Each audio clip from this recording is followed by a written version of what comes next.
number of different recordings, and you will have to answer questions on what you hear.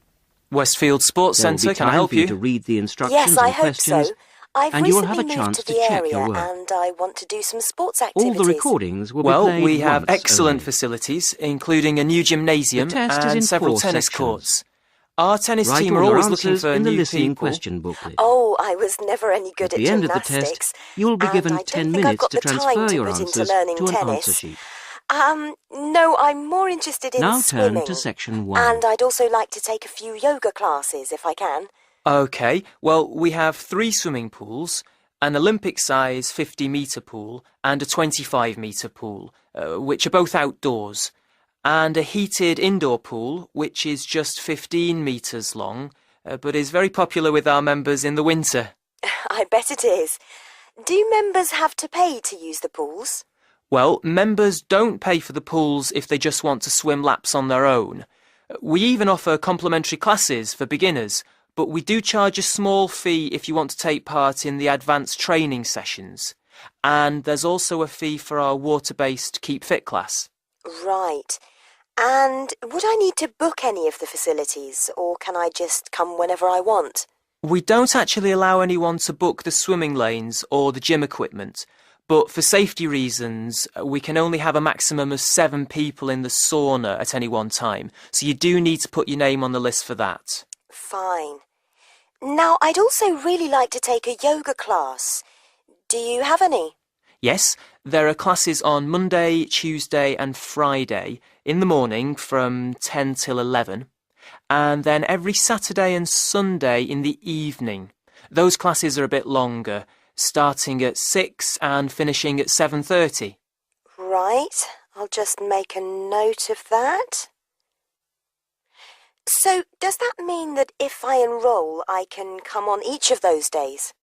No, each day is a different level, so you only come once a week.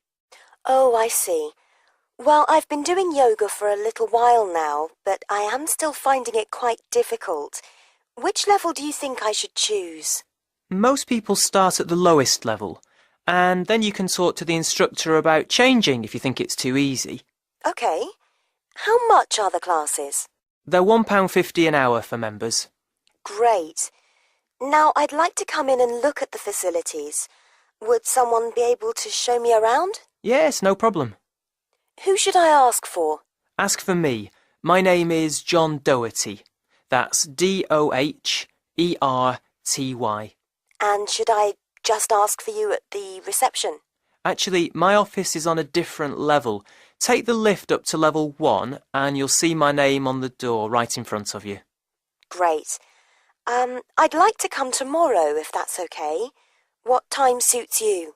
Well, I have appointments from 9 to 10:30, so could you make it 11? I'm sure that will be fine.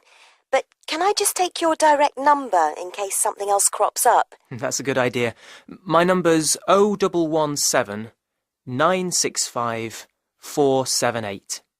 Great. I think that's everything, so I'll see you tomorrow. Oh, my name's Alison Martin, by the way. Thanks, Alison. See you tomorrow.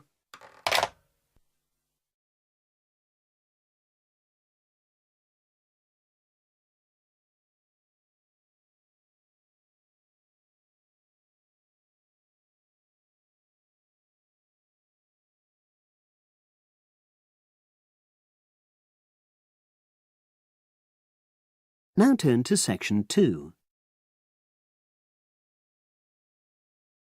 Test 1. Section 2. You will hear a trainer giving a talk to people who want to learn outdoor survival skills. First, you have some time to look at questions 11 to 16.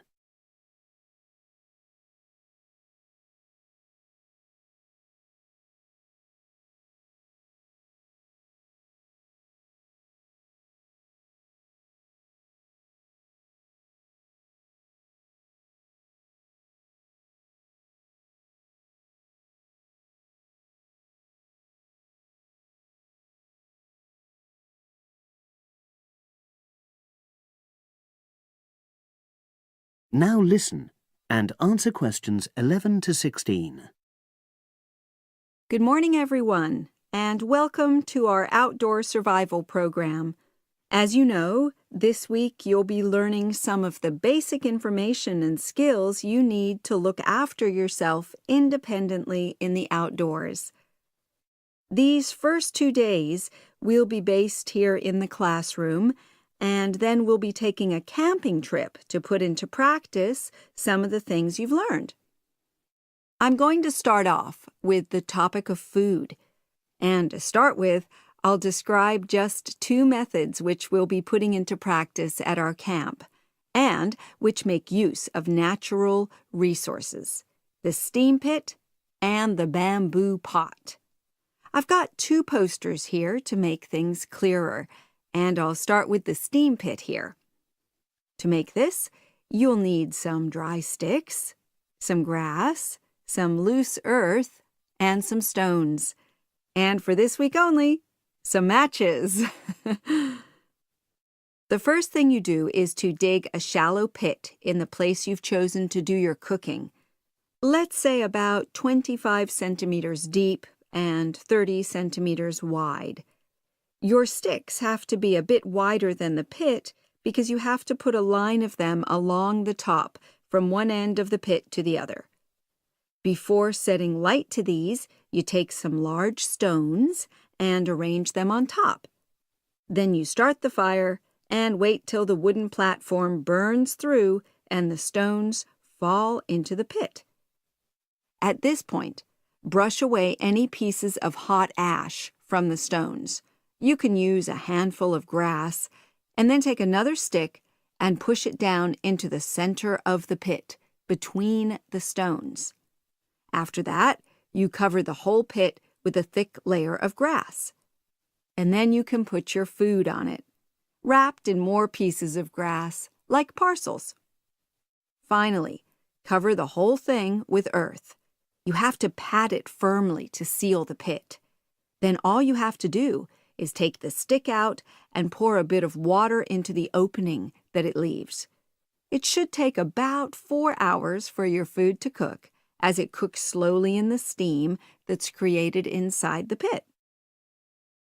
Now you have some time to look at questions 17 to 20.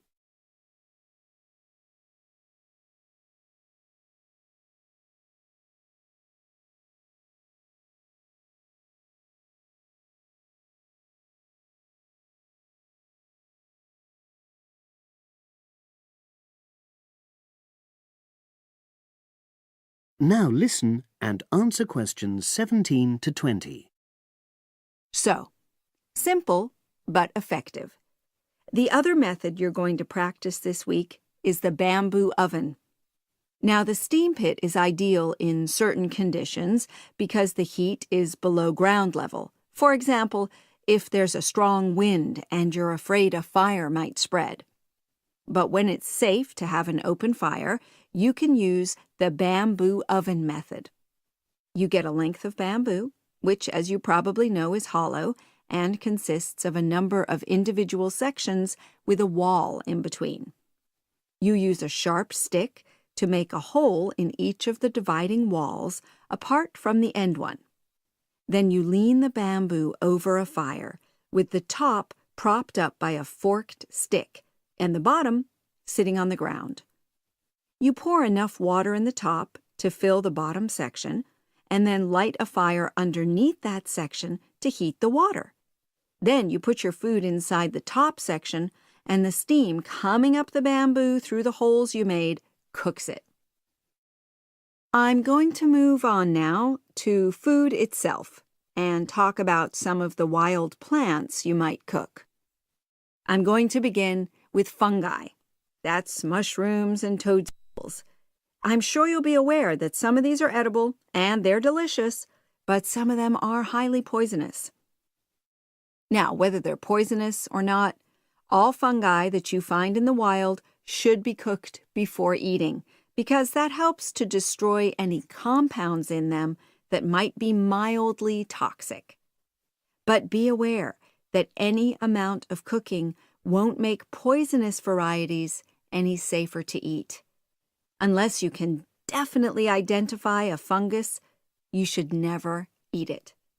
It's not worth the risk. And you need to be really sure because some fungi that are poisonous are very similar in appearance to certain edible varieties. They can easily be mistaken for each other. So, having said all that, fungi are delicious when they're freshly picked, and although they are only moderately nutritious, they do contain minerals which the body needs. I'll move on now to leafy plants, which are generally... That is the end of section 2. You now have half a minute to check your answers.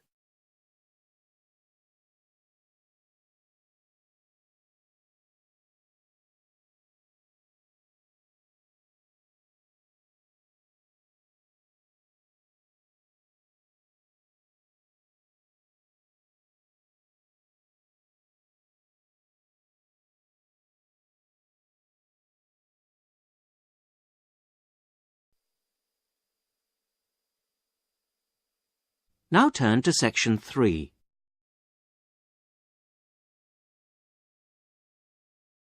Section 3. You're going to hear a university tutor interviewing a candidate for a place on a postgraduate diploma course in teaching geography. First, you have some time to look at questions 21 to 27.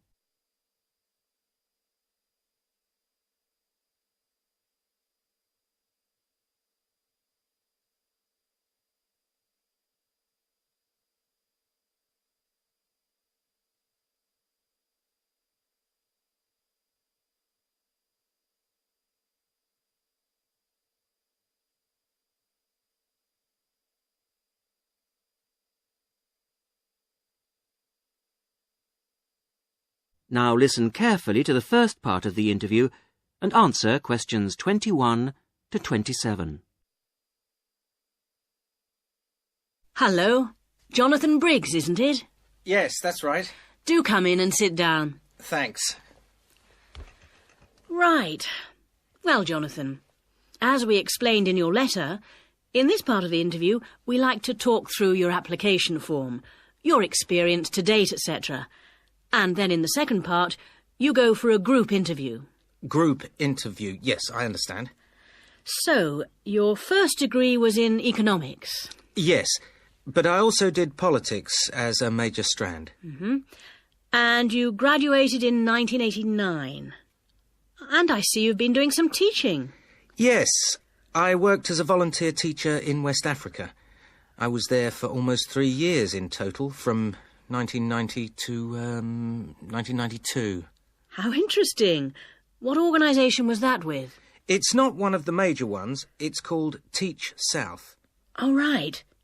Yes, I have heard of it. It operates in several African countries, doesn't it?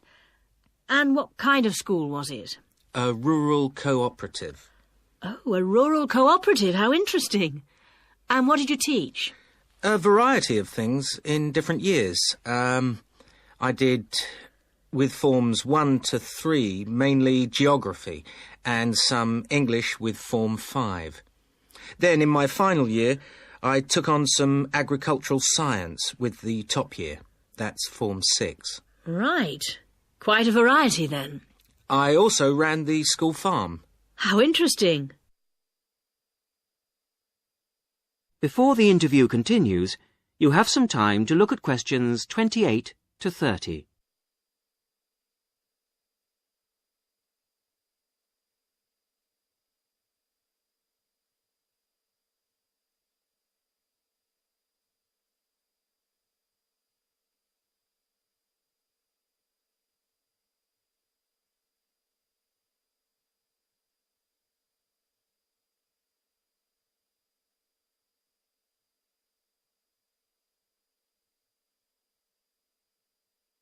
Now listen to the rest of the interview and answer questions 28 to 30. And how did you find the whole experience? I'll be honest with you. At the end of the first year, I really wanted to leave and come home. Oh, why was that? Well, I was very homesick at first and missed my family. Oh, yes, I can understand that. And I also found it frustrating to have so few teaching resources. But I did decide to stay, and in the end I extended my tour to a third year. Right. Things must have looked up then. Yes, we set up a very successful project, breeding cattle to sell locally. Really? And then, after a lot of hard work, we finally got funds for new farm buildings. And you wanted to see things through. Uh-huh. And that's why you want to train to teach geography. Yes. I've had a couple of jobs since then, but I now realise I like teaching best. And I chose geography because it's my favourite subject. And also because I think it has so many useful applications. Well, you certainly have had some interesting work experience. I'll ask you now to go on to the next stage of the interview.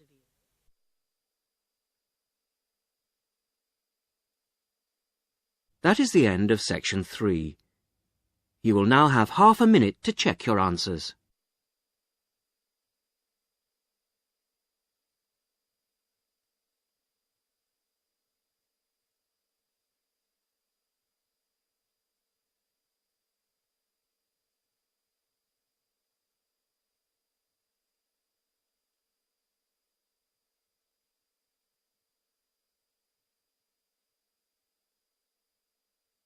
On page 113.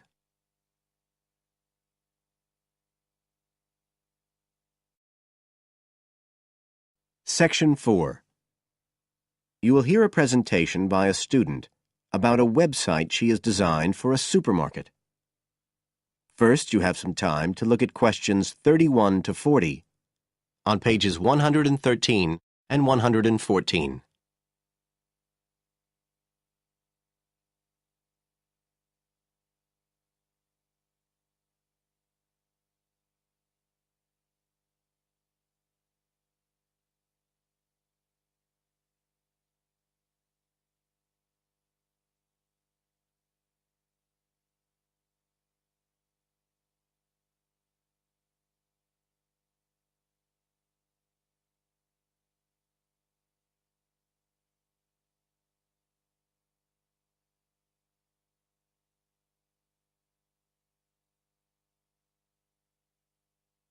Now listen carefully and answer questions 31 to 40.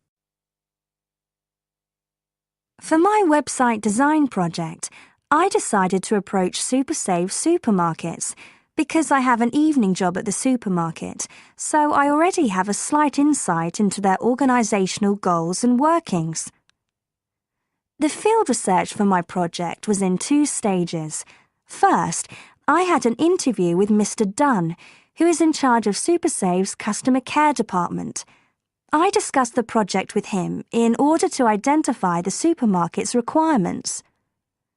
Mr. Dunn said customers are often unwilling to make a face-to-face complaint when they've experienced difficulties with a product or a member of staff or anything related to the supermarket.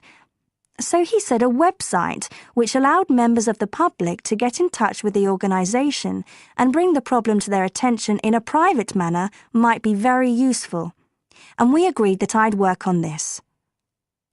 For the second stage of my research, I devised a questionnaire to put to SuperSave customers.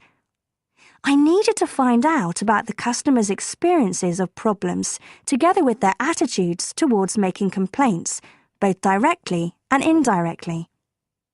I used a mixture of closed questions, such as, have you ever experienced a problem at any SuperSave store, and open questions, such as, what would you find helpful about a customer complaint website? I decided to do interviews rather than rely on distribution of the questionnaire, as I felt this was likely to lead to a higher take-up rate. I visited 4 SuperSave stores, 2 in the city centre and 2 in the outskirts, and altogether I interviewed 101 respondents. Then finally, I analysed the results.